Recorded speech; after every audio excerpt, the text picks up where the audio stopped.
Welcome to the Contract Academy. Today's topic is precontractual obligations. We wish you a lot of fun and success in your work. What are the risks associated with negotiations?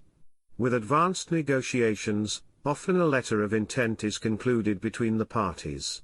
A letter of intent should not justify an obligation to conclude a later contract. However, this is not guaranteed simply by the designation as a letter of intent.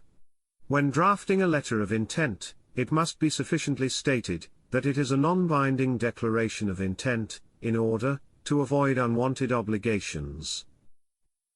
If the content of the letter of intent, in addition to the essential contractual provisions, also reflects a corresponding will to be legally binding, it may already be a binding contract.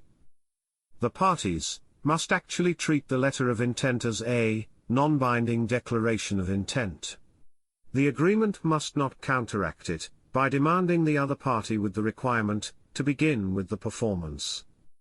Otherwise, the alleged letter of intent could be interpreted as a binding preliminary contract, or as an option, or even anticipate that the main contract is already concluded. According to Section 311 of German Civil Code, an obligation already exists for the parties if they commence contract negotiations.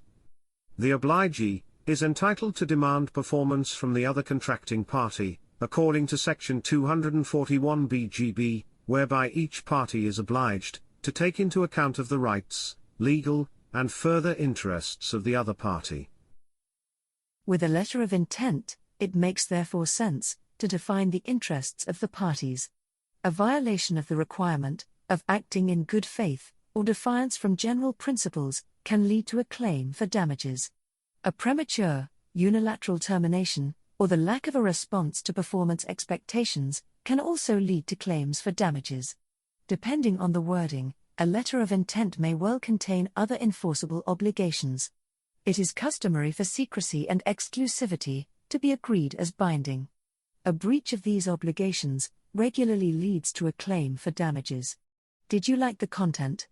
And are you interested in topics related to contract and claims management? Then we would appreciate if you follow us on LinkedIn.